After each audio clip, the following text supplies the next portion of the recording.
তো হে আসসালামু আলাইকুম গাইস, কি অবস্থা সবার? কেমন আছো তোমরা সবাই? আশা করি অনেক ভালো আছো। আল্লাহর রহমতে আমিও অনেক ভালো আছি। তো তোমাদের জন্য নতুন আরেকটা গল্পতে সবাইকেই স্বাগতম। তো চলো গল্পটা শুরু করা যাক। আরিয়ান প্রতিদিন ঠিক এক জায়গায় দাঁড়িয়ে থাকে। হাতের ঘড়ির কাঁটা ঘুরে যায়, কিন্তু তনু এখনো আসে না।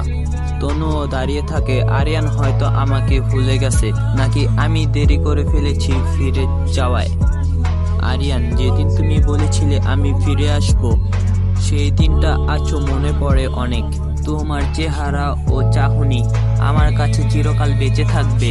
তনুর ভাবনায় ও কি এখনো অপেক্ষা করে আমার জন্য? আমি তো ভেবেছিলাম ও অনেক দূরে চলে গেছে। আরিয়ান, অনেকেই বলে অপেক্ষা করলে ক্লান্ত লাগে, কিন্তু তনুর জন্য অপেক্ষা করা আমার ভালোবাসা। এটা ক্লান্ত না, এটা আমার বিশ্বাস তুমি ফিরে আসবে। বৃষ্টির শব্দ শোনা যায়, ফোনের রিং। তনুর ফোন। হ্যালো, আমি ফিরেছি। তুমি কি এখনো অপেক্ষা করো? আরিয়ান, চোখ ভেজা, কণ্ঠ কাঁপা।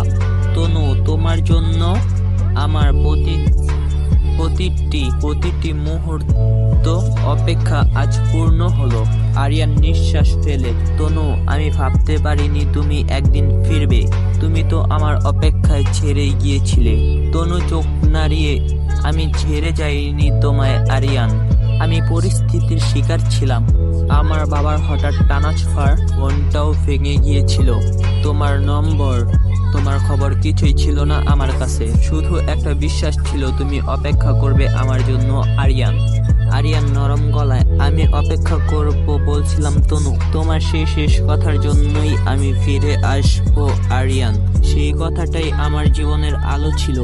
হালকা বৃষ্টির শব্দ, দূরবাজে বিদ্যুৎ। তনু আসতে। তুমি বদলে গেছো আরিয়ান, আগের মতো নেই। আরিয়ান, হ্যাঁ, আমি অনেক রাত কেঁদেছি তোমার জন্য, তোমাকে হারানোর ভয়ে। তবুও তোমাকে দেখে আমার ভালোবাসা একটু কমেনি তনু। তনু চোখের জল মুছে। আবার নতুন করে শুরু করব। ভুলে যাও যতটুকু হারিয়েছি। আরিয়ান, ভুলো না, মনে রাখাই ভালোবাসা। আবার আর হারানোর ভয় নেই। তুমি এসেছো, এটাই যথেষ্ট তনু।